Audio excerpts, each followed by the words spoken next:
This is Macro Voices with hedge fund manager Eric Townsend, the free weekly financial podcast targeting professional finance, high net worth individuals, family offices, and other sophisticated investors. Macro Voices is all about the brightest minds in the world of finance and macroeconomics telling it like it is, bullish or bearish, no holds barred. Now, here are your hosts, Eric Townsend and Patrick Ceresna. Macro Voices episode 64 was recorded on May 25th, 2017. I'm Eric Townsend. Just as we feared and predicted could happen, the U.S. dollar has broken down below key support, despite the bullish views of both myself and several prominent guests, such as Russell Napier last week. So we're bringing back one of our most popular guests ever this week.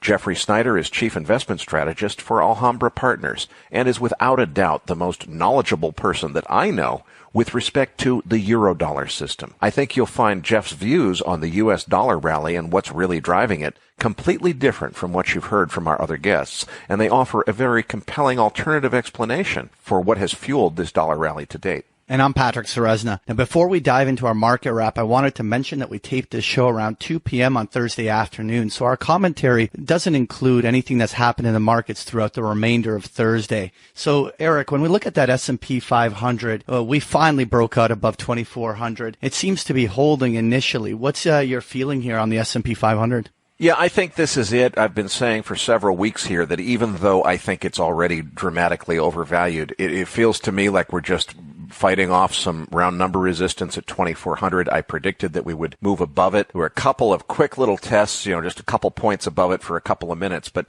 now we are several hours of sustained trading action as we're speaking around 2:15 on Thursday above the 2,400 number, and I think it's going to last. I won't be at all surprised if we see a fairly quick move up to 2,450, maybe even 2,500. No, none of this makes any sense on a fundamental valuation level. But remember how the late stages of bull markets work. It's when everybody gets into a hysteria and a belief that the market can do nothing but go up, and the media goes wild, and Time magazine says stocks can never go down again. That's when you know the top is in, and we're not there yet. So I think that we are in the late stages of a bull market. I think that we just broke through a very key number at 2,400, and I won't be surprised if we see more upside, even though I don't think it makes sense. Well, Eric, maybe at the postgame we should talk a little bit about Shiller's comments on that, but we'll save that for the postgame. Let's move on to the U.S. dollar index, which still is hovering around that 97 level. I know that Jeffrey's going to have a few comments on this, but what's your thinking here on the dollar index? As you say, Patrick, our interview with Jeff Snider is going to focus entirely on the U.S. dollar, but that's going to come from a different perspective of an alternate explanation for what's been fueling this rally. So let's just focus on the technical levels and what we're seeing in the tape action this week. The key support was 97.5, 98, something like that. We traded as low as a 96 handle this week. We're back to a low 97 handle on Thursday afternoon. Clearly we've broken that key level. The biggest question on my mind is, okay, so how low is it going to go? I do want to buy the dip here, but I'm not going to get excited to buy 96.5. I think that we're headed to 95 anyway, just because there was so much long interest. If that starts to unwind and everybody's on one side of the boat and bails out together, we could easily see a pretty dramatic sell-off. Is that to 95? Is that all the way down to 92? Does it go even lower than that? I really don't know. I would look to more experienced technicians than myself. What I'm trying to figure out, what I'm spending a lot of time thinking about, is what's the number to start buying at? And I don't think it's here, but I do think it's coming. All right, well, let's move on to crude oil, because that OPEC meeting came and went, and suddenly we have a reversal down on crude. What's your thinking here?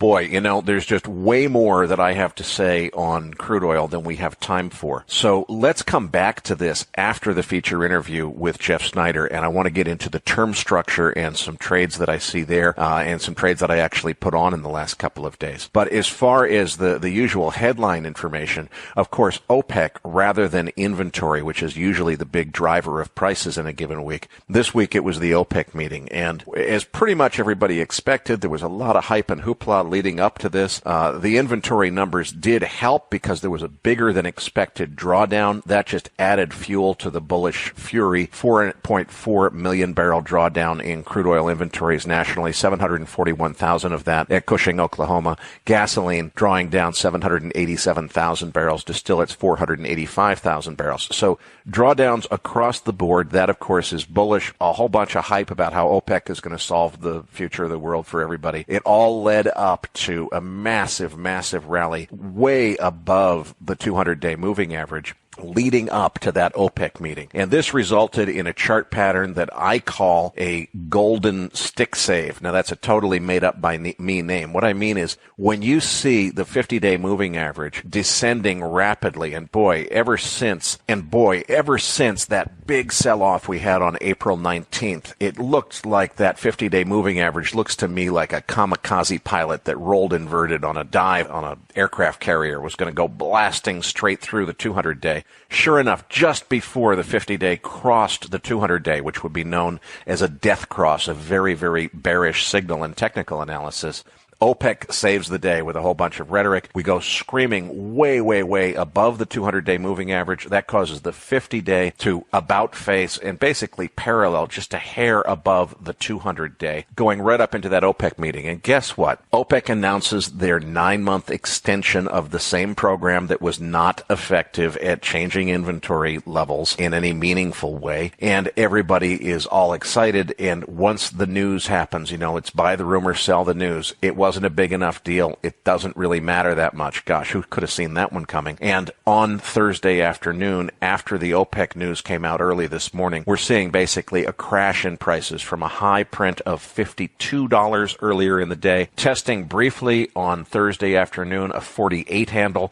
We're now just barely above 49 as we're speaking at about 220 on Thursday afternoon. Be very, very curious to see whether we close above or below that 200-day moving average, which right now is around 49.58 or so. And I think that's going to be a telltale. But my base case here is we're probably headed lower. I think that the OPEC hype has played out.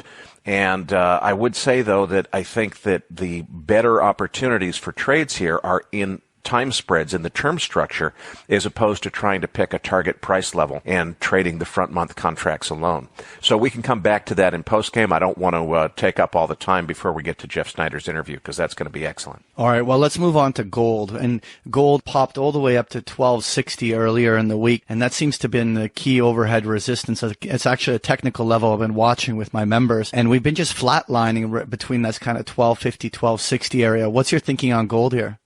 Well, if I look at the chart here, we broke above the 50-day moving average for the first time in a while, a little over a week ago. And, we've been testing it 1, 2, 3 times, it looks like. I think that what we're seeing is that phenomenon of what was resistance turning into support, and I won't be surprised if we see a breakdown below the 50-day, and I think if that happens, we'll see an acceleration to the downside. Now, my rationale here is commodities in general have been showing some very bearish technical signals. This OPEC charade has sort of saved the day. Commodities in general were kind of in a holding pattern because of the dramatic rally we've seen in crude oil. If I'm right and that rally in crude oil is over and we're going to reverse to the downside in crude oil, I think the commodity complex in general is in trouble. I think that it doesn't look like we're seeing any big escalation of geopolitical tension. The situation with North Korea has not escalated as some people feared that it would have by now. It seems like maybe things are getting a little better.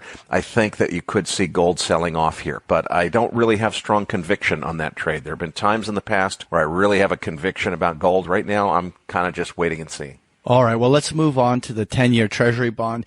And what we've continued to see is that the yields have not only really collapsed from the 240 level a couple weeks ago, but what's interesting is after testing very close to 220, we've really started flatlining here, and we haven't really seen yields aggressively moving higher. What's your thinking here on interest rates?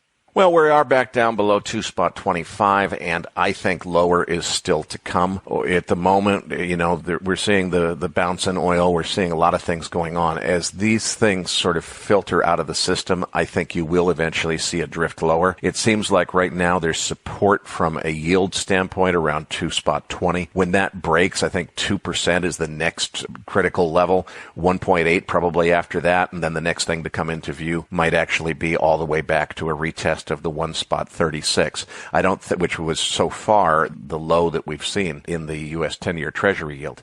I don't know that that's going to happen short of a recession, but I won't be surprised if that recession comes. And I don't mean in the next few weeks or months. I mean in the next year or so.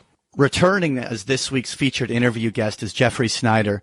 He's the chief investment strategist and head of global research at Alhambra Investment Partners. Eric's interview with Jeffrey is coming up as Macro Voices continues, right here at macrovoices.com.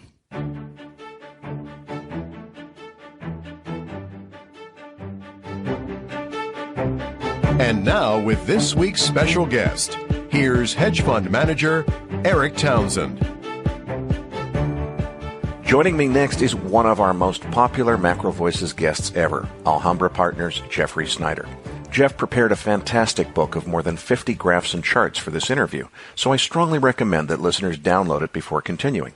Registered users already received the download link in your Research Roundup email, and we explained for everyone else how you can register and get the download earlier in the program. Now, Jeff, in your past interviews, which have all focused on your work on the Eurodollar market, you've given us some of the best and most advanced content that we've ever aired on Macro Voices, as evidenced by your popularity with our listeners. So I really want to thank you for that excellent content. But quite frankly, Jeff, even some of the finance professionals in our audience have felt it a little bit overwhelming because you take such a deep dive straight into what swap spreads are telling us about the Eurodollar shortage and so forth. So what I'd like to do, if you don't mind, is to start today's interview by reviewing the key points that I've taken away from our prior interviews and asking you to correct me if I've gotten it wrong as we introduce the basics. Let's start with the U.S. dollar serves as the world's reserve currency. And what that means is two things. First, the global trade. For example, France buys crude oil from Saudi Arabia. They're going to pay for it in U.S. dollars. Second, central bank reserve assets, which you could think of as the piggy bank or savings account for an entire country, are denominated in U.S. dollars. Specifically, U.S. Treasury bonds and notes are the preferred reserve asset of most central banks around the globe. So the consequence of all this is that there's an enormous artificial demand globally for U.S. dollars. We don't need Swiss francs in the United States because they're not used in the United States. But the Swiss do need U.S. dollars in Switzerland because they're needed both as a reserve asset and to settle international trade. So in order for the global financial system to function, there has to be some kind of balance. There has to be enough U.S. dollars to support the global financial system, or else everything breaks. By the same token, I suppose you could argue that there can't be too many U.S. dollars. Now, if I understand it correctly, Jeff, almost all of the work that you do centers on analyzing the health of the global financial system based on whether or not there's a shortage or excess of U.S. dollars available to meet the requirements of the global financial system. The euro-dollar market, which we'll talk about in just a minute, is the primary analytical tool that you use to gauge the health and well-being of the overall global financial system with respect to whether or not the need for U.S. dollars can be satisfied by the available supply. But before we move on to Eurodollars, how am I doing with the basic concepts so far? Eric, you have it mostly correct. I mean, that's the basic need for dollars around the world, is that in the beginning, we have to focus on international trade and how international trade works. And the way it works is, as you pointed out, in this dollar need and this dollar supply and all of the mechanics related to either the supply of them or the demand of them and how they all interact. Okay, cool. So let's move on to Eurodollars next. Normally, bank deposits are made in the national currency wherever the deposit is being made. So if you deposit money in your bank account in Toronto, you're going to do that in Canadian dollars. If you deposit money in a bank account in Paris, it's going to be in euros. In Thailand, it's in Thai baht and so forth. But in countries other than the United States, it's normal and usual for individuals, businesses, and governments to also own a local bank account that's denominated in U.S. dollars. So, for example, most Mexican businesses have dual currency bank accounts so that they can keep most of their savings in U.S. dollars and only maintain a balance of Mexican pesos necessary to meet their working capital requirements for their operations.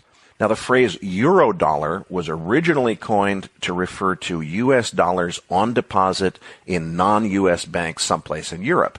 But the name eurodollar is really historical at this point. If you have U.S. dollars that are on deposit in Hong Kong, those are eurodollars. If you have U.S. dollars in your Mexican bank account, those too are eurodollars. So in other words, eurodollar is just finance slang for U.S. dollars that are on deposit at a bank other than inside the U.S. banking system. The next point that I took away from your prior interviews was that eurodollars in an offshore bank work just like U.S. dollars in a U.S. bank. In other words, when you deposit those U.S. dollars, the bank just doesn't sit on them. They loan them out to somebody else who wants to borrow them and is willing to pay interest because that borrower needs U.S. dollars for whatever reason. Perhaps they're running an import-export business or whatever it might be. Now, before we move on to the eurodollar futures market and what it can tell us about the health of the global financial system, how am I doing so far with the understanding of how eurodollars play into this story? So far, you've got it pretty much correct. You're absolutely right that there's a global connection of banks in all sorts of locations all around the world transacting businesses denominated in U.S. dollars. But where it really gets mind-bending, where it really takes a turn into the more complex stuff, and we'll get to that a little bit later, is that, that bank in the Cayman Islands that's doing offshore trade with that Mexican bank you referenced in dollars doesn't actually need to wait for somebody to deposit dollars into that Cayman Islands location in order to create them. And so what actually happens is the system has moved over the decades away from a deposit-centered monetary system into one where these eurodollar banks, and wherever they are, simply create them out of thin air. And so that has a number of implications for not just the global economy, but also the global markets and the way global money behaves.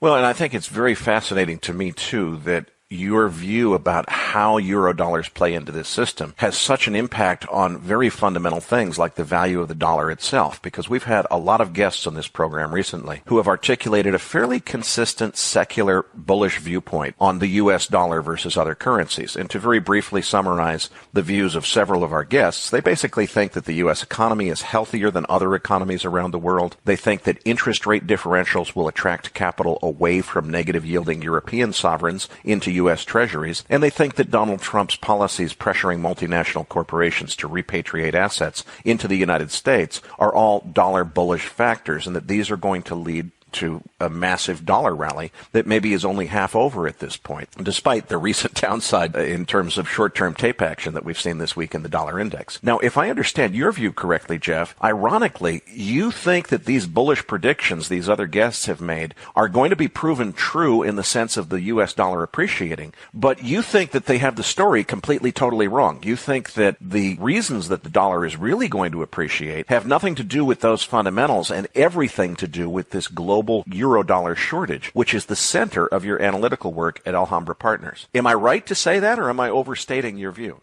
No, I think that's exactly right. The other thing to realize, of course, is that the appreciation in the dollar isn't a straight line event. It doesn't happen all at once, nor does it go consistently day after day. And so there are fits and starts like any market. But essentially the story is exactly that. If we're talking about global eurodollar banks who simply have the ability to create dollars out of thin air, but then are no longer really willing to do that, what happens in that situation where the system gets acclimated to global eurodollar banks being able to do that and willing to do that on a consistent basis? That's where you run into all these problems. And that's where you run into, as you described it, the global eurodollar shortage. Well, it's fascinating to me, the whole world of macro investing. It's actually possible to have a thesis, make money on it, pat yourself on the back for maybe a period of years for being so proud of yourself for getting it right. And I've been through this before in other markets and other trades and realized, wait a minute, I had no idea what I was doing. I got lucky. It actually went in my direction for reasons that I never even understood. So it's very fascinating. Lucky than good, right? Yeah, that's right. So I wanted to start with that review because I know that once you dive into your chart book, the facts and figures are going to be flying at a mile a minute. And I want to take a quick time out here to let our listeners know. Jeff and I talked about this off the air because he gets this a lot where he dives into the nitty-gritty of this and people get lost. So we're actually talking about maybe producing a full hour-long primer, an introduction on the eurodollar system, how it works and why it's important to the global financial system. In other words, something akin to the quick review that we just did now, expanded to a full hour podcast interview, Eurodollar University, so to speak.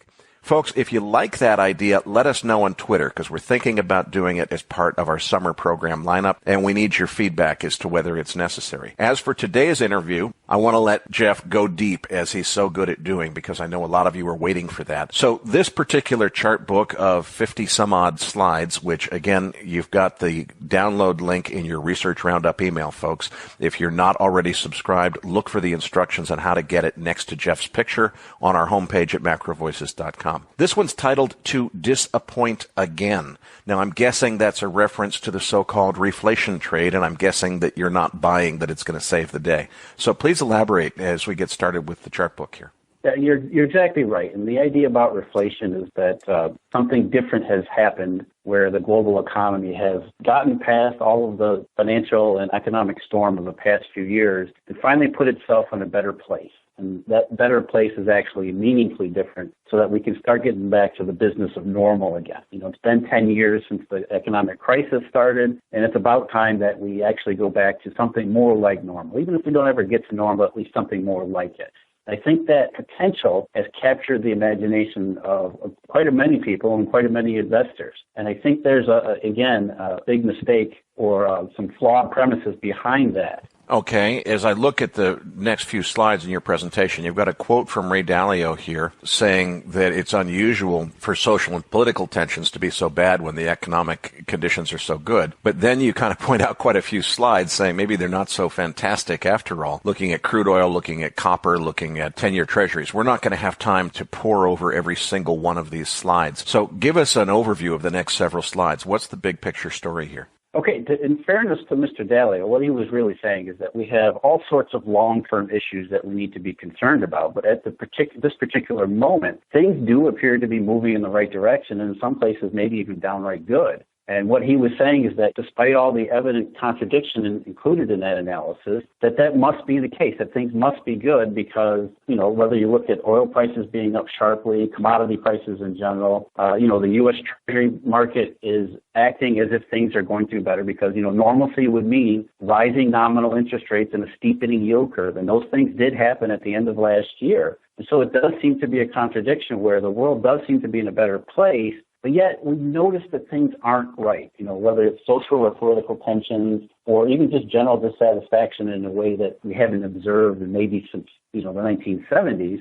It doesn't seem to be the case. There has to be something wrong here. And so what are we missing? What is it about the current economic climate that doesn't subscribe to the idea that things are good and, the long-term concerns will eventually become something we have to worry about? I want to move on to slide 7 next, Jeff, because I noticed something that we are moving for the first time in this interview to an environment where we're looking at a positive swap spread. And I know you have emphasized the importance of this and anticipated in our past interviews. So let's take a quick step back. When we look at slide 7, swap spreads, swap of what? 10-year what for 10-year what? And what is the significance of that turning positive in recent months? Well, the swap spread refers to the quoted price of an interest rate swap in U.S. dollars above the U.S. Treasury yield.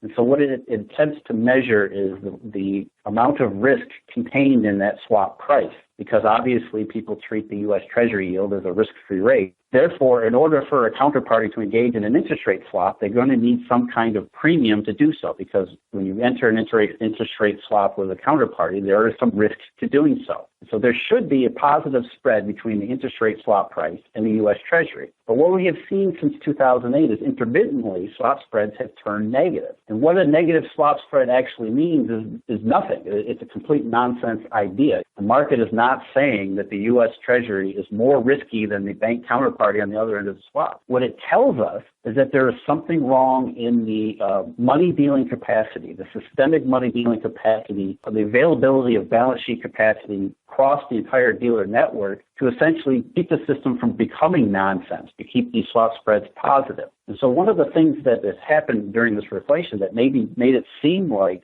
things were turning back to normal was the 10-year swap spread, which had been negative for a couple years consistently, had turned positive in late February and into March. And so, it was another indication that, hey, maybe things are actually improving, that if the swap spread turns positive, even at the important 10-year maturity, then maybe, balance sheet capacity is coming back online. Therefore, the rest of the markets will behave as if things are improving, and then eventually the economy will improve from that. So there does seem to be, at least in this narrow view and this narrow focus, some basis for the reflation idea. So it seems to be very consistent with a narrative we've seen across macro in general, which is since the election, or some people would say before the election, there has been some kind of upturn. And whether it's Donald Trump or it's another case of us attributing something to Donald Trump that really was just happening anyway, is anybody's guess. But a lot of people have noticed that this reflation trade is either out of steam or about to run out of steam or has already run out of steam or something. And I just want to get your view correctly, because you are saying there's a ray of hope here on slide 7. But as I look forward at slides 8, 9, 10, and so forth, it looks like your overall view is still that something is very wrong. Is that correct? Yeah, I think we're making a lot out of what is actually very little. The fact that the 10-year swap spread turned slightly positive is in no way, shape, or form indicative of anything other than it's just not as bad as it was last year. I think that's kind of the theme of this reflation, is that people are trying to make too much out of this.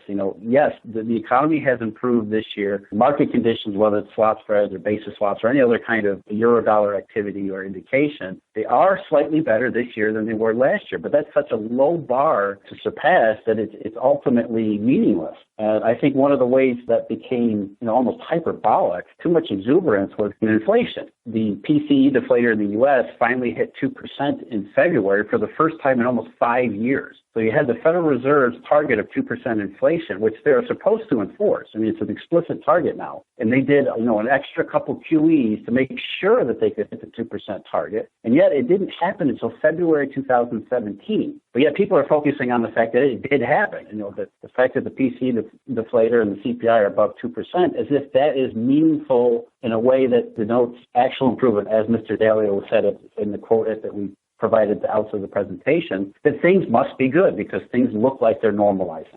Well, and that's been a theme we've heard from other guests, is some people have said, look, a return to secular inflation is a good sign. It indicates that, in a healthy economy, the Fed has to fight inflation, not deflation. Do you think that we've actually seen a turnaround, or is this a flash in the pan that's not going to last? No, it's a flash in the pan, and inflation is probably the most prominent example of that, because it's nothing more than the base effect of oil prices.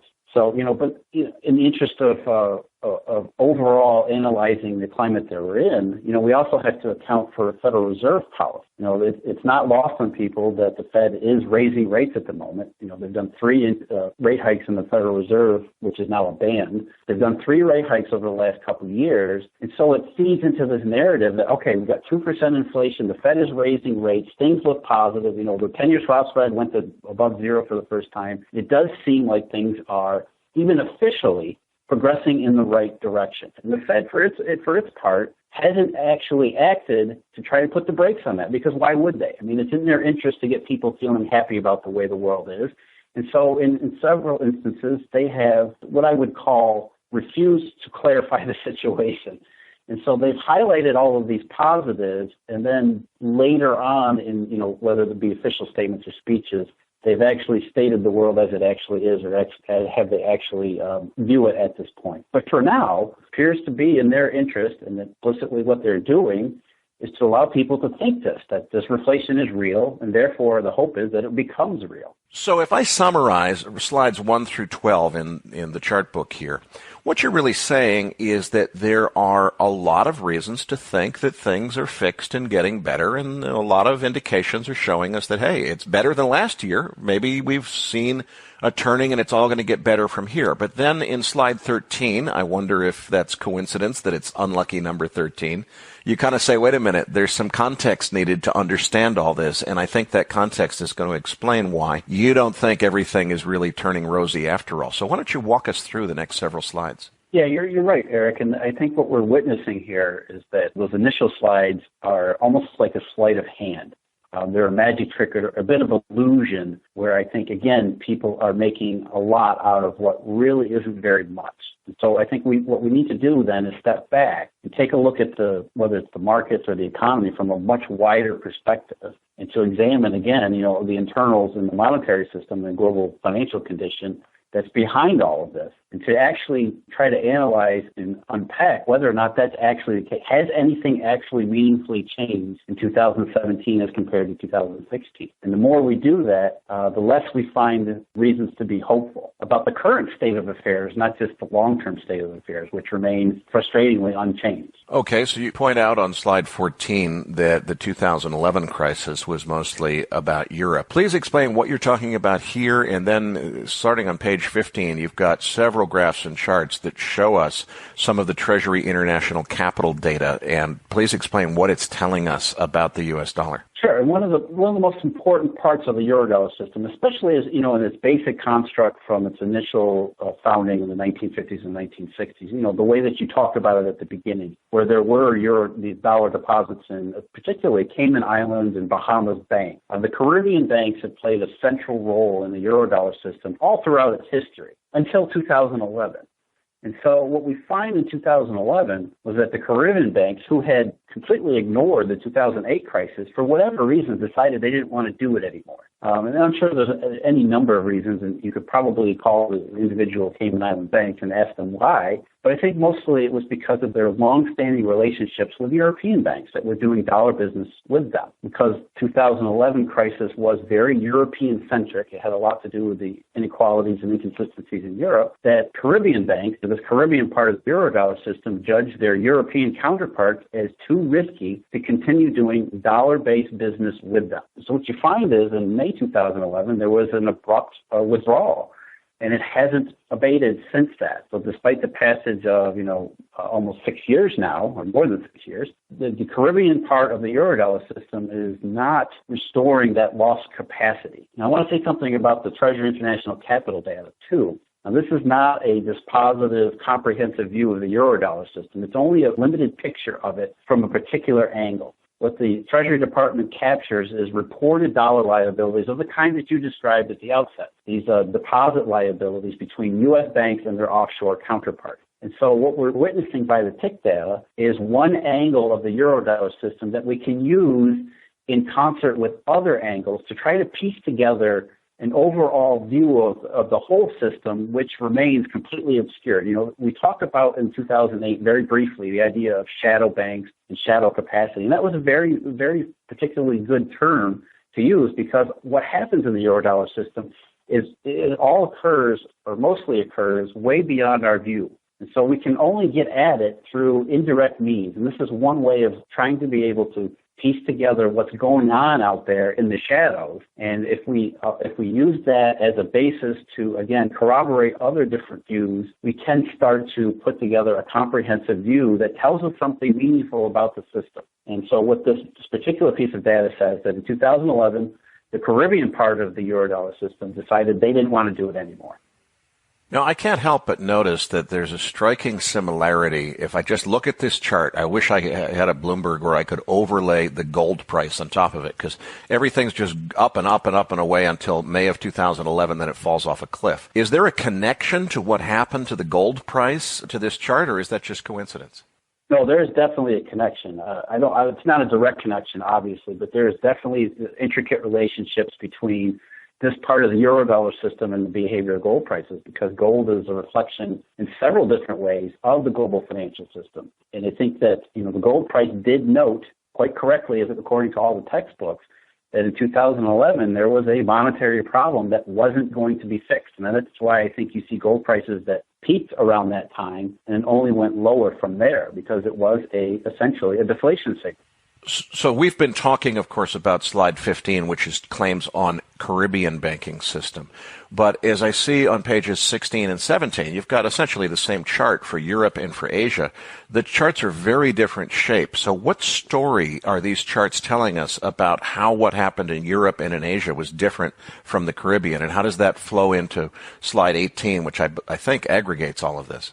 Slide 16 is the European banks. Again, it's the proxy for cross-border dollar transactions with U.S. banks and European banks. What it tells us is that European banks or American banks stopped doing dollar business with European banks as early as 2007. So where the Caribbean banks exited in 2011, The European business took a hit in 2008, 2007. And as those two regions, banks in those two regions were exiting at various points in the early recovery period, behind them were Asian banks, which is on slide 17, which were banks in Asia decided that they were going to continue to do the dollar business that the other banks were not willing to do for various reasons. Primarily, what it tells us is that this euro-dollar system over the last couple of years has become more Asian in nature. And when we get to slide 18, what it tells us is that the Asian banks that were picking up the dollar slack we're not doing so in enough capacity to offset the shrinkage in Caribbean or European banks. But marginally, as the overall system contracted, it was becoming more Asian in its characteristics. And what slide 19 shows us is that of those Asian banks, they've been primarily Japanese. So the Japanese banks are sort of the bedrock marginal capacity that's been added to an overall shrinking system. Japan has its share of economic problems right now. So what does that portend for the future of Japan's ability to essentially, if you think of a central bank as the lender of last resort, it sounds like Japan is the euro-dollar creator of last resort. What happens when they run out of resort and don't have the capacity to create more euro-dollars? Yeah, that's kind of an interesting way to put it, and I think it's kind of right along the lines of what's happened. And it's very much related to the fact that the Japanese economy has been a mess for so long. I mean, when we think about something like the yen carry trade, I think people think about it in the wrong way. The yen carry trade, as it really is, the basis behind it is not that people borrow yen cheaply and then find dollar uses or higher yielding assets to invest in. It's the fact that Japanese banks have all of this yen that they have nothing to do with because they don't want to invest it in Japan. And so what they merely need to do is to swap that yen into dollars or some other kind of currency, but primarily dollars, to do something useful with it because they're not going to deploy them in Japan. And so you're right. I think in a sense, Japanese banks have been the one outlet for euro-dollar capacity in the system willing to undertake these kinds of money-dealing activities where clearly the Caribbean banks don't want to and clearly European banks don't want to. That's one of the ways in which the euro-dollar system has become more of an Asian dollar system, behind them all being Japanese banks doing whatever Japanese banks do. On page 20, you're showing this euro-dollar money supply reference the various phases of quantitative easing. And there's a pretty clear pattern there that after QE3 ended, it seems like, all these lines are starting to turn down if they weren't already pointed down. So is that telling us that without quantitative easing creating more base currency around the world, that has exacerbated the euro-dollar system? And I guess the question that begs for me is a lot of us think that eventually, not in the immediate short term, but eventually the Fed will probably do another round of quantitative easing. Is that going to provide relief in the euro-dollar shortage when that happens? The most effect that we had out of QE was simply in sentiment. In other words, for brief periods of time, certain banks took quantitative easing to be positive when, in fact, in truth, it really didn't have much effect at all. And what slide 20 is telling us is another angle to observe and analyze the euro-dollar system. We have the tick data that tells us one facet. Now we have the OCC data, which is the Office of the Comptroller of the Currency, who compiles call reports from the various money-dealing banks in derivatives. And what we see from this data and what it tells us about the euro-dollar system as a whole, what we can infer from it, is that as the euro-dollar system became more Asian over time, it also became more derivative over time. Because again, Japanese banks who had enormous quantities of yen looking to swap them into dollars needed to be able to swap them. And so quite literally, it was a derivative issue. And that's why you see in the post-crisis era, you see rising gross notional volumes of Forex derivatives as compared to shrinking volumes of interest rate derivatives or, credit swap and default swaps. Because the character of the euro-dollar system has evolved over the last 10 years, as you would expect it to. Nothing ever stands still. And so from 2011 forward, it became more Asian and more FX related. And that tells us a lot about, the irregularities over the last couple of years and what they actually mean. I'm looking at the next several slides, and there's quite a story to be told here, starting with reflation. So please walk us through the next several slides in the deck here. Sure. And, we're talking about more of an Asian dollar that's more FX in nature. But we're really talking about, what is the Japanese banks doing at the margins of the euro-dollar system is overall shrinking. And what they're doing primarily, or what we can anticipate that they've been doing, is they've been supplying Chinese banks with dollars that the Chinese banks need. Again, referring to your opening statement about, who needs dollars and why. The Chinese banks and the Chinese corporate sector need dollars just as much as everybody else does. For what I can piece together, they've been supplied with those dollars from the Japanese banks. That's also consistent with the Chinese monetary system as it actually is and has been since its reform in the 1990s. If you take a look at the PBOC's balance sheet, which is on slide 24, the bulk of the asset side is made up of foreign assets, which are primarily, not necessarily completely U.S. dollar denominated assets, but primarily the Eurodollar type assets that are on deposit or that are stored at banks, Eurodollar banks around various jurisdictions around the world. And so with that dollar basis or that Eurodollar basis on the PBOC's balance sheet, what that really means is that the Chinese monetary system is dollarized. It has a dollar basis, just like in the old days. Currencies used to be backed by gold. In the modern era, the Chinese monetary system is backed by Eurodollars. And so that presented a major problem for the Chinese authorities, especially in late 2013 and early 2014, when they started to experience the direct effects of this Eurodollar retreat.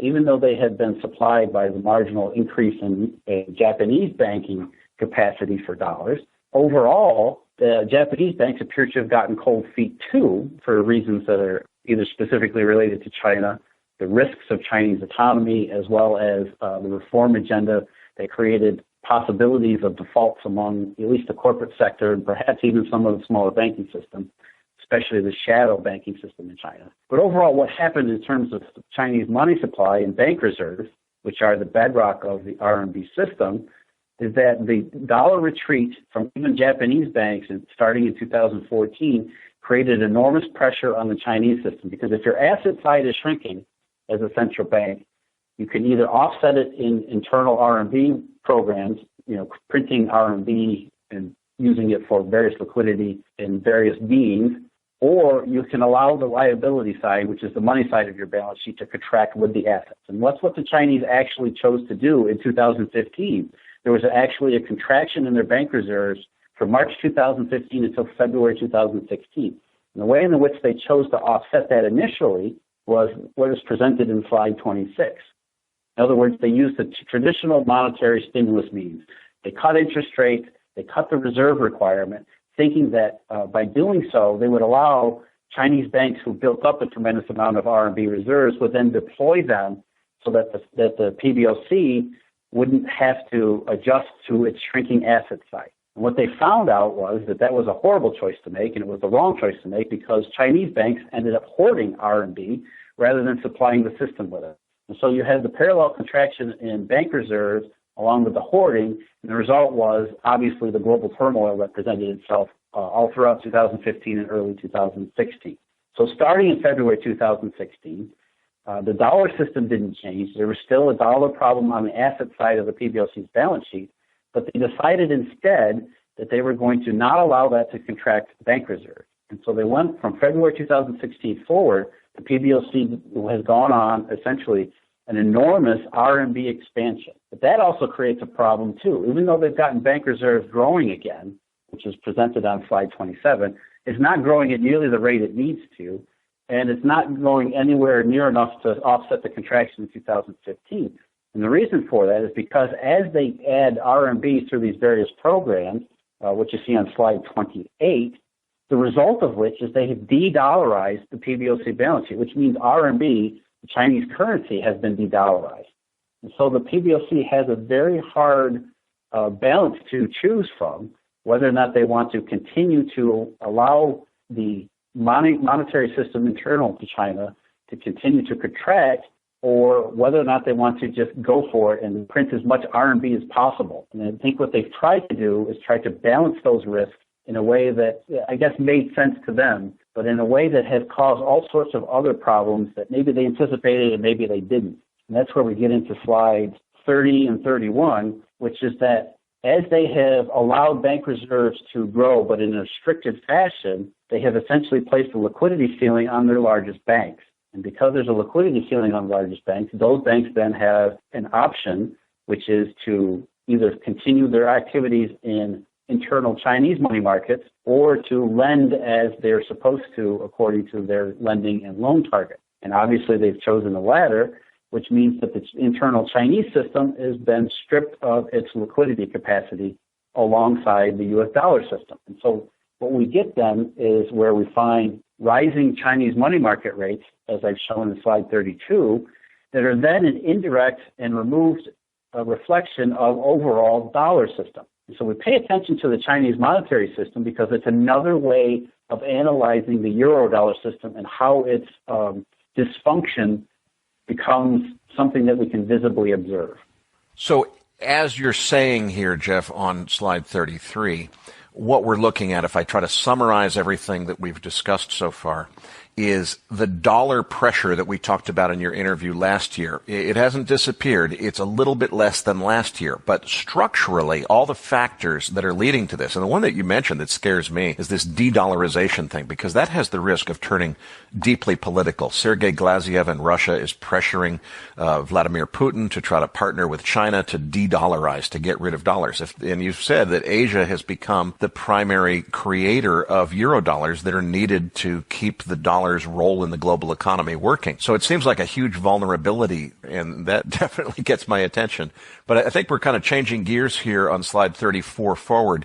Give us a little bit more perspective on where swap spreads come into this picture. What are swap spreads telling you? Why are they such an important part of this story? Again, when we go back to a negative swap spread, it's basically a nonsense indication. And so its only value is to tell us that something is wrong. We can imply or infer from that banks, that money dealer banks that would normally be in these markets, that would police them and patrol them to keep them from becoming nonsense, are absent. It's another form of the breakdown of covered interest parity, where we used to be able to depend on a hierarchy of all these kinds of money dealing activities that made things predictable and dependable. And so a negative swap spread is essentially another indication that there's a shortage of something somewhere. And so when we add it to the mix of, this Asian dollar FX translation of the euro-dollar system, it tells us that there is a shortage of bank balance sheet capacity, especially among the big euro-dollar banks who have essentially shrunk at various parts or at various junctures during the recovery period. So the swap spread, we stand back and look at it from a historical perspective and not just over the last year. What you see is that it hasn't really improved all that much. And what I've shown on slide 34 is the 30-year swap spread, which is one of the first to go negative because a 30-year spread or a 30-year interest rate swap is much more balance sheet intensive than, say, a shorter maturity. And so therefore, banks that are short in balance sheet capacity are going to retreat from the 30-year space first. And that's exactly what we observed. And so, even though there's been minor improvement over the last year, in the last couple of months, it has reversed again. So what that tells us is two parts. One, that the overall system hasn't really changed. It improved a little bit, but it hasn't really changed. And the second part, and probably maybe the more important immediate part, is that even though there was some improvement, it may have started to reverse already. And we're already a couple months into maybe what we could call anti-reflation. And when we look around the rest of the system, whether it be swap spreads, the yield curve, even commodity prices, that's exactly what we see from a wider historical perspective. Commodity prices are not up. They're just not down as much as they were a year ago. And so the oil price, it's up a pretty impressive amount from last year, but it's still 50% lower than it was 3 years ago. We can't just ignore that fact. We can't just ignore the fact that oil is not $100 again, which might indicate a normalizing economy, or that the yield curve is not completely normalized to, something even close to a pre-crisis. Jeff, you mentioned CIP, covered interest parity, and I just want to mention for our listeners who may be interested in that we covered that subject in fairly significant detail in our last interview with you. We don't have enough time to really do justice to it today, but for people who want to understand CIP, listen to Jeff's last interview on this program. Now, in the interest of time, again, I want to just summarize. If I look at slides 41 through 50 or so, what you're really doing is presenting some very, very compelling data, which I would summarize to say, essentially says, look, reflation is not solving the problem, and to whatever extent it may have been partially solving the problem, it's either rolling over or finished or done. And I think you've put a very good argument together here. So what I'd like to do is move on to what I think is the really important part of this subject, which is, what does all of this tell you about the health of the Eurodollar system? That is, the availability of U.S. dollars to support the global economy. And since it is I know that the short answer to that is going to be that we have a shortage. What are the implications of that, both for the dollar index? If the dollar appreciates too much, it could lead us to another Plaza Accord. There could be an emerging market crisis. What do you see as both, to summarize the big picture of what's wrong, but really the knock-on effects and what the consequences of this Eurodollar situation could be? Well, when I look back at the history of the last 10 years, I think what's striking about it, especially from the perspective of 2017, is, again, what I said at the outset was that the dollar bull, for lack of a better term, I don't really like to use the term dollar bull because that connotes a positive type of situation. It's really not. But the rising dollar, or whatever you want to call it, doesn't happen in a straight line. It occurs in these various episodes, in these discrete episodes. The panic in 2008, the re-crisis in 2011, and then the Asian change in 2014 that greatly affected China, Japan, and all of the emerging markets. What it really tells us is that every time one of these things happens, every time there is this dollar event, another part of the Eurodollar system gets knocked offline. In other words, some form of capacity, whether it's geographic, whether it was the type of derivatives, whether it was, whatever part of in the individual parts of the Eurodollar system, after each of these crises, it comes offline, never to return. And so the overall impact has been something like a ratchet effect or a noose, where the global economy is further and further pressured or further and further strangled or constricted, however you want to characterize it, after each time. There is no recovery in the dollar system, which I think tells us a great deal about why there is no recovery in the economy. Because if the Eurodollar system only goes in one direction, even if it's in pieces, piece by piece, the global economy suffers each of these dollar events and then never recovers from it. And that's what we're witnessing, I believe, in 2017, where, yes, things are somewhat better, but relatively better to last year. But that doesn't mean a whole lot. It doesn't really tell us a lot about the actual conditions. The Eurodollar system only seems to go in one direction, and what does that portend? Well, for the dollar overall, I think it tells us that the rising dollar is still the path of least resistance, though it may not happen tomorrow, it may not happen next month, and we don't know exactly when it will happen, but overall, as a trend, that seems to be the one indicated. But the larger implication, the larger question about the global economy and global markets is, where does all this end? How does it all end? And I don't think there's enough information and certainly not enough capacity to be able to say in 2017 exactly how that happened. I think, your reference to the Plaza Accord or even another Bretton Woods type conference would be a positive outcome, assuming that the people that attend these conferences actually know what the hell they're talking about, which usually isn't the case, especially in the 21st century. So we have to not only educate people about what's going on, we have to make sure that the right people know what's going on, and so that the right people are in position to be able to fix this, because the greatest implication out of all of this is that after the passage of 10 years, a whole decade, it's pretty clear that the Eurodollar system isn't going to be fixed. It's not going to fix itself. There isn't a QE out there that's going to do it. It's a system that is broken, and therefore a broken system that's going to need some kind of solution at some point. And really the variable is, do we do it before it breaks down in another really radical and destructive fashion? You mentioned all of the wrong people with the wrong skills being in charge of these things, and I can't help but think like a politician here. If the problem is not enough global supply of U.S. dollars, I could imagine a politician saying, well, that sounds like we need to run larger current account deficits, do more deficit spending, and borrow more money in order to create more monetary base in U.S. dollars. And I don't think that that's healthy in the long run. But to some extent, if I've understood all of your arguments, they do kind of justify that rationale of there needs to be more dollars, and one of the ways that you could create them would be, as Robert Triffin described back in the 1950s, the U.S. running larger current account deficits in order to supply more dollars to the rest of the world. Do you think that that's going to be part of what happens next? Well, I think you're right. On the surface, that seems to be what we're arguing for. If the world is short of Eurodollars, then create more Eurodollars. It seems to be that simple. But where Robert Triffin was wrong in the 1960s is it would be wrong in the 2010s. In other words, you don't create more of something that doesn't work. And that's the point here. The Eurodollar system is itself and always was inherently unstable.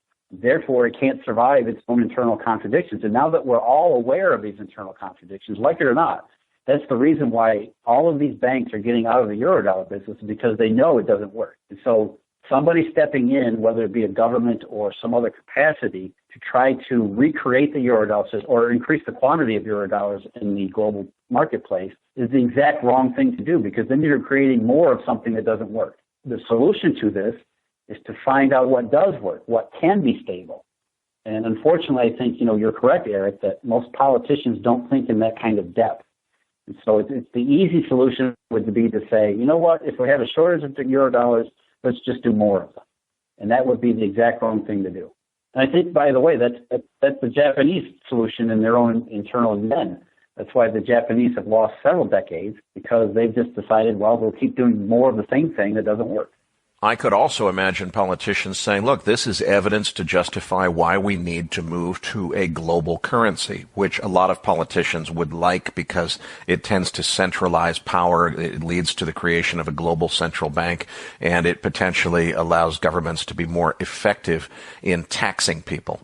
Do you think that a global currency would provide any relief for the kinds of structural problems that you see in the Eurodollar system? Yeah, and I think you're right to point that out too, Eric, because that it's hard to argue against what you're proposing. The centralization of a global currency is an inherently dangerous situation. But yet, how do you say no? We shouldn't do that when the current system just doesn't work, and it hasn't worked for so long and created such enormous cost that it's destabilizing even in the most stable countries like Europe or the United States. So it's hard to argue that we don't need a global currency. Because I think we do, because the Eurodollar is a global currency, whether we like it or not. It's an ad hoc put together in haphazard fashion over many decades, but that's exactly what it is. And so if we're arguing to replace the Eurodollar, we're essentially arguing for a different competing global currency. And so the task is to get it right.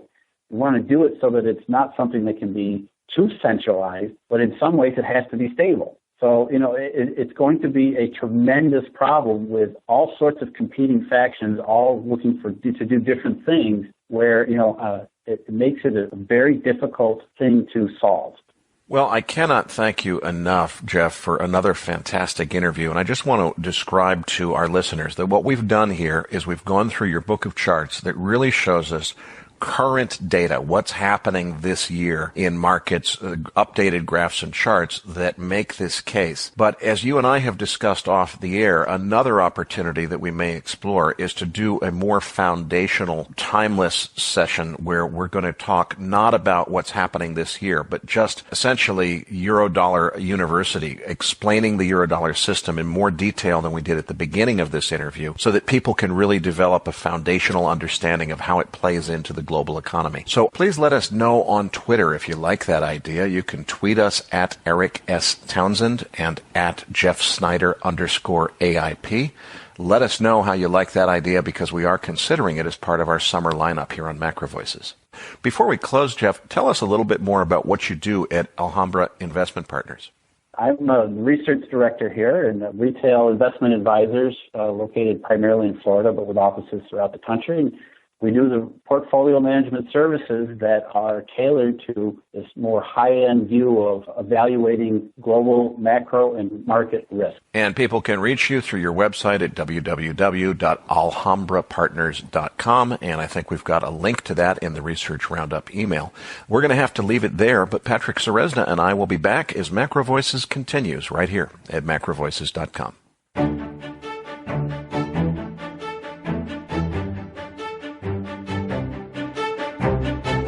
Macro Voices is a listener-driven program. please email requests for specific future interview guests to requests@macrovoices.com. You can email questions for the program to mailbag@macrovoices.com, and we'll answer them on the air from time to time in our mailbag segment. We also welcome your suggestions for how we can improve the program.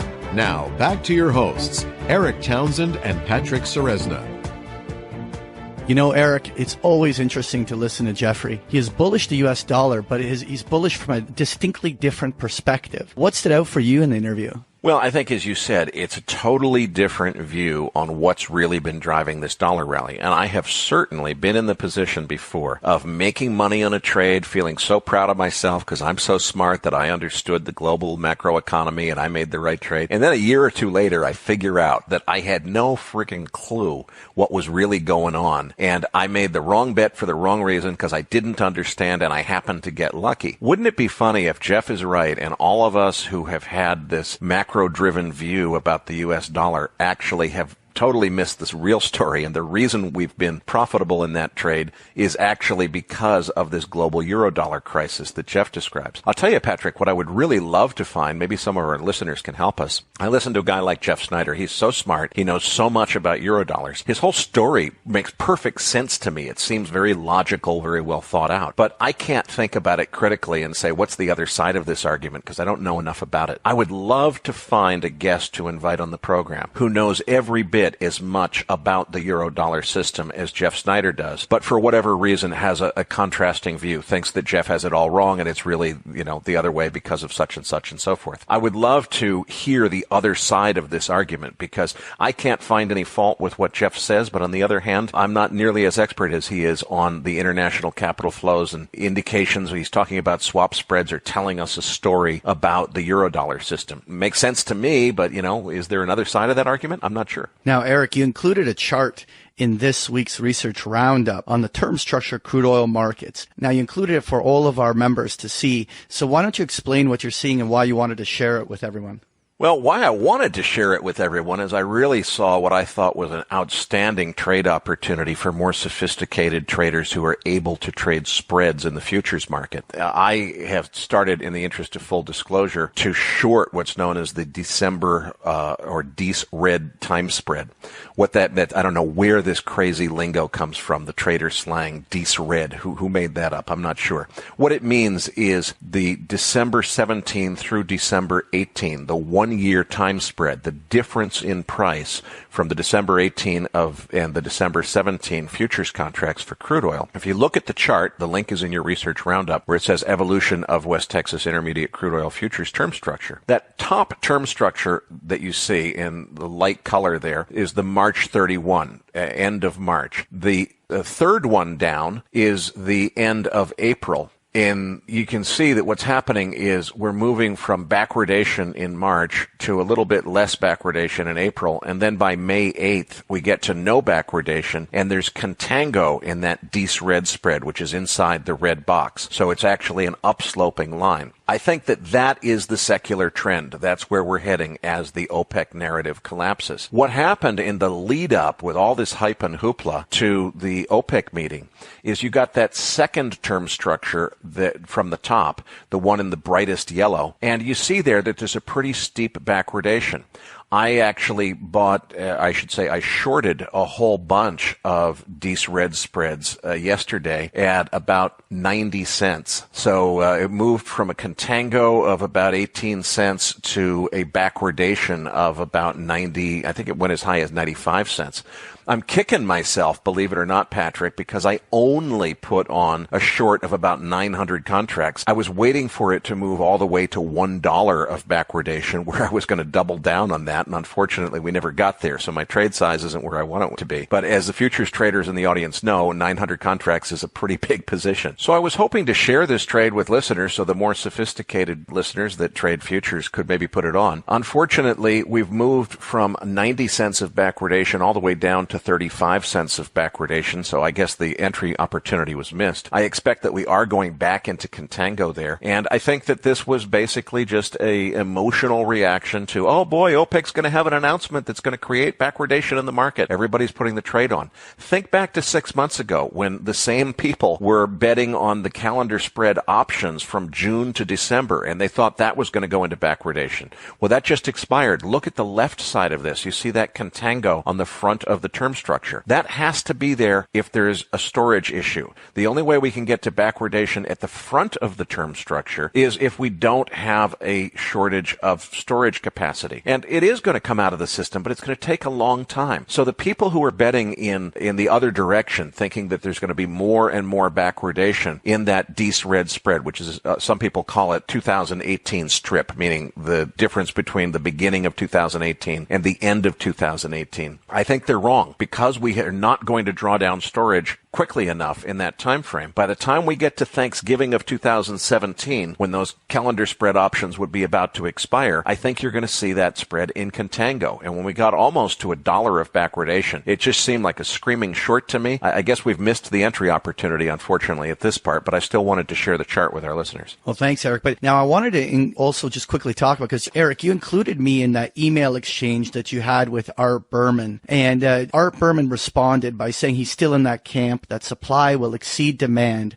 forcing a range-bound oil price. And I was reading that, and then I looked onto Zero Hedge, and I saw that one article that was talking about China's strategic petroleum reserve. And what was interesting about it is that in this article referencing Scotiabank's Rory Johnson, they're talking about a 1 billion barrel petroleum build in global inventories. And they were trying to point out that the OECD only measures 35 to 45% of the oil reserves, obviously American and European oil reserves, but it's China's huge strategic petroleum reserve that, according to these satellite imagery from Orbital Insights, are suggesting that there could be as much as 600 to 700 million barrels of oil building, and that suggesting that China may very well be reaching its capacity and that they're already slowing the pace of buying oil. How would you interpret something like this? What's your take on the story? Well, I did see that article. I thought it was fascinating, and I would recommend it to our listeners. We've got a link to it in the Research Roundup email. The thing I would point out, though, is although it is painting a very interesting picture, they're saying that China has probably accounted for 1 million barrels a day. Now, remember, this OPEC cut that everybody's all so excited about is only 1.8 million barrels a day total in aggregate between OPEC and Russia. So more than half of that, 1 million barrels a day, this article is saying was being consumed by China, basically filling up its strategic petroleum reserve.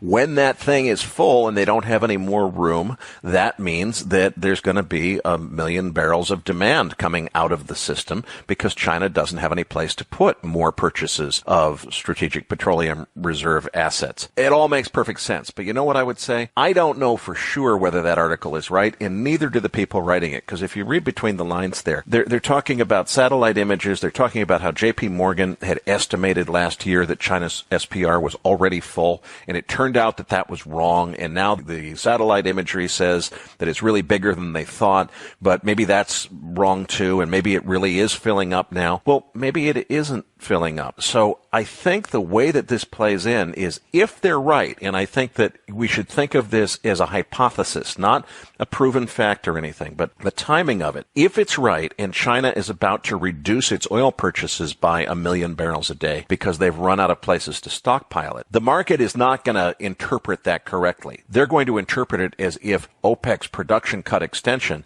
has somehow worked miracles, and it's almost as if that 1.8 million barrels a day was working as well as a 2.8 million barrel per day cut. Well, of course, it's not really from OPEC, it's from China. You know, deja vu. We were just talking earlier about Jeff Snider and how maybe his explanation is right, and those of us who had a completely different view about why the dollar should rally just got lucky. So I think that the risk is, if that article, which I view as speculation, proves to be right, it's going to result in a loss of demand that will be misinterpreted by the market as OPEC's production cut being much more effective than it really was, and I think that will fuel the strength of OPEC rhetoric going forward. So that's the way that I see it influencing things, but is it actually, a for sure thing? No, I don't know, and I don't think they know either.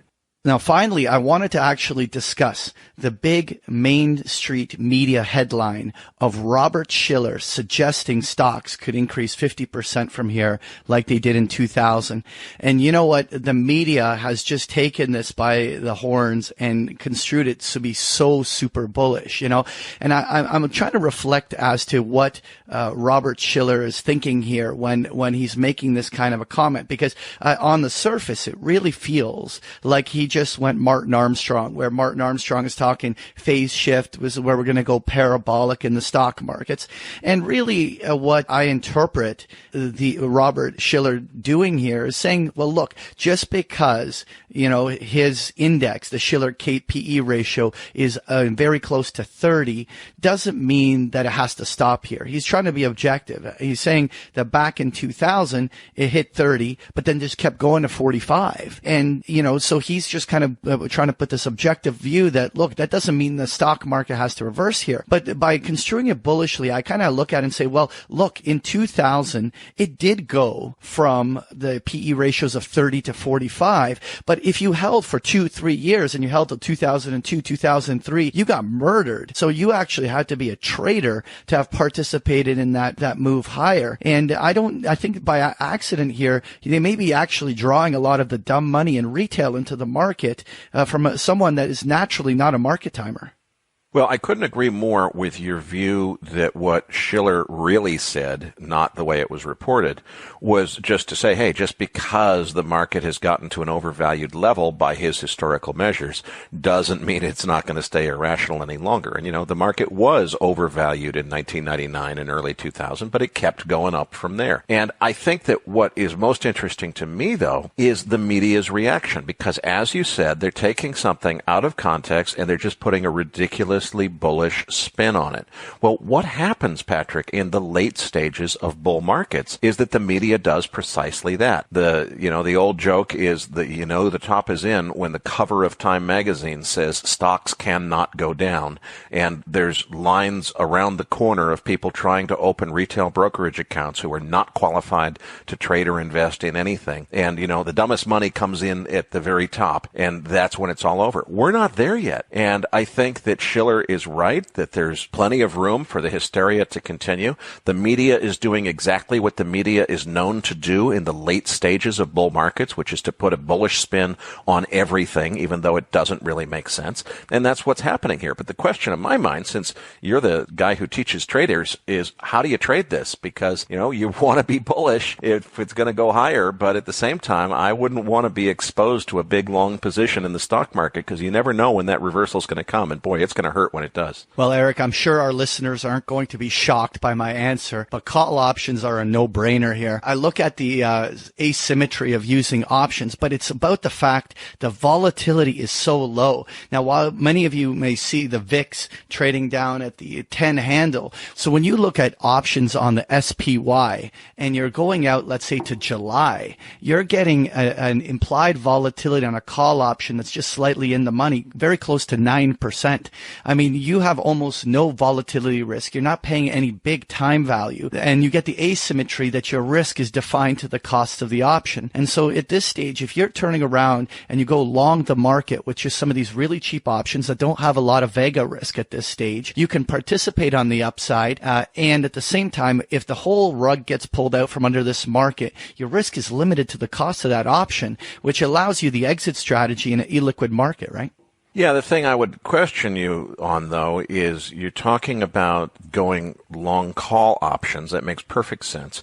They're cheap because the VIX is cheap, but the VIX is a measure of short-term volatility, cost of 30-day maturity options. So if you have this view, do you buy very short-dated options and roll them forward every month? Or do you go several months out and buy a longer-dated option? And I would assume if you do that, you're going to pay much higher implied volatility because the contango in the VIX term structure is so steep. Well, absolutely. Like if you go out to the December options on the SPY, which is the S&P 500 Spider, you're getting up to about a 12% implied. And so really it's the shorter term options, that June and July expiration, where you're getting those single digit implieds. And so you do want to stay short term, but more importantly, if we are in that stage where, like Martin Armstrong is suggesting, we're going to get into a phase shift on the upside, this is not going to take months to resolve. It's not like the S&P 500 is going to be sideways for the next 3 months and then start moving in August or something. Really, this is the make it or break it moment, right? If we see that the market is done consolidating through the month of April and May and we get the breakout, we should see the market really make this move in the short term. And the thing is, we can't be guaranteed that the move is going to happen, but you want to participate. And so you can really stick with like a June or July option. And like we talked about off air, if you turn around and stay with the short-term options, if the SPY starts working, let's say the S&P 500 pops 50 S&P points and we're at the 245 level on the SPYs, you can just roll up and out on the option, lock in the intrinsic value. You turn around, buy another at the money or slightly in the money option, and you can keep rolling out so long as the bull phase is rolling. And eventually you're going to be wrong at one point, but you're extracting all your intrinsic value along the way. And then when finally it drops, the options that you have are going to expire, but that's it. You're out. Well, I couldn't agree more with that, and I just want to reiterate what you said and make sure our listeners heard it. In this kind of environment, I do think a big move up in the S&P is quite possible, but a big reversal to the downside will be coming at some point. I don't know when. You want to be capturing that profit. So short-dated options where you're paying super cheap implied volatilities, you buy those calls, and as you've got profit in them, you don't roll them forward at the same strike. You roll them up at the money so that you're capturing and locking in that profit. So eventually you might roll it 2 or 3 times. There's eventually a big move to the downside. You forfeit the premium on that last option you bought, but you've already locked in much more profit on the earlier ones. So that strategy of rolling up and out is absolutely critical. Unfortunately, we are going to have to leave it there. For those of you who want to learn more about this, Patrick is in the business of teaching people how to trade. One of his courses is all about options. I want to leave it there for now. I do want to touch very briefly because as we've been speaking, the crude oil pits have closed. We did close today on Thursday well below the 200-day moving average. If that holds through the end of the week and we stay below the 200-day moving average, which is right around 49.55 or so, 57 in there somewhere. That is going to tell me that we're probably looking at a retest of that 43 level and lower. If we see a bounce back above the 200-day before the week is out, that probably brings a big question mark into play. But I think we're probably headed lower from here on crude oil. We do have to leave it there. We need your help promoting the program, folks. The reason we've got all these fantastic guests that you've seen in the last several weeks is because we're finally getting to the number of registered users at MacroVoices.com that we need in order for Patrick to be effective in negotiating with these people to say, hey, it's worth your time to do Macro Voices. So please forward your research roundups to your friends and colleagues. Help us to promote the program by retweeting our announcements and telling your friends about it. And most importantly, please register your free account at MacroVoices.com. Doesn't cost anything. We won't spam you. We won't sell your email address to anyone. The benefit to you is that you'll get our free research roundup email each week, which gives you links to supporting information for the podcast, such as the charts for today's interview with Jeff Snider, the crude oil term structure chart, and so forth, as well as all the cool free stuff that we could find each week on the web. So, Patrick, tell them what's in this week's Research Roundup. This week, you're going to find the transcript for today's interview with Jeffrey, as well as you're going to find a link to the 50-plus page chart book put together by Jeffrey Snider to accompany the interview. You'll also find an interesting article from ABC News discussing the trouble with the Chinese economy and more particularly what it means for the Australian economy, and also a link to the CNBC interview with Asher Edelman discussing the plunge protection team. You'll find this and so much more in this week's Research Roundup. So that does it for this week's episode. We appreciate all the feedback and support we get from our listeners and are always looking for suggestions on how we can make the program even better. For those of our listeners that write or blog about the markets and would like to share their content with our listeners, send us an email at researchroundup@macrovoices.com or tag it with the MVRR hashtag on Twitter, and we'll include it in our weekly distributions. If you have not already, follow our main Twitter account at Macro Voices for all the most recent updates and releases. You can also follow Eric on Twitter at Eric S. Townsend. On behalf of Eric Townsend and myself, thank you for listening, and we'll see you all next week.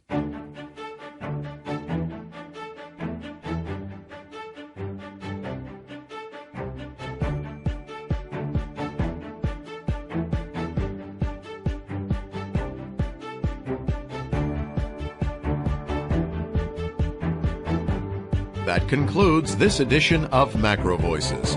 Be sure to tune in each week to hear feature interviews with the brightest minds in finance and macroeconomics. Macro Voices is made possible by sponsorship from BigPictureTrading.com, the Internet's premier source of online education for traders. Please visit BigPictureTrading.com for more information. Please register your free account at MacroVoices.com. Once registered, you'll receive our free weekly Research Roundup email containing links to supporting documents from our featured guests and the very best free financial content our volunteer research team could find on the Internet each week. You'll also gain access to our free listener discussion forums and research library. And the more registered users we have, the more we'll be able to recruit high-profile feature interview guests for future programs. So please register your free account today at macrovoices.com if you haven't already. You can subscribe to Macro Voices on iTunes to have Macro Voices automatically delivered to your mobile device each week free of charge. You can email questions for the program to mailbag@macrovoices.com, and we'll answer your questions on the air from time to time in our mailbag segment. Macro Voices is presented for informational and entertainment purposes only. The information presented on Macro Voices should not be construed as investment advice. Always consult a licensed investment professional before making investment decisions. The views and opinions expressed on Macro Voices are those of the participants and do not necessarily reflect those of the show's hosts or sponsors. Macro Voices, its producers, sponsors, and hosts Eric Townsend and Patrick Ceresna shall not be liable for losses resulting from investment decisions based on information or viewpoints presented on Macro Voices. Macro Voices is made possible by sponsorship from BigPictureTrading.com and by funding from Fourth Turning Capital Management, LLC. For more information, visit macrovoices.com.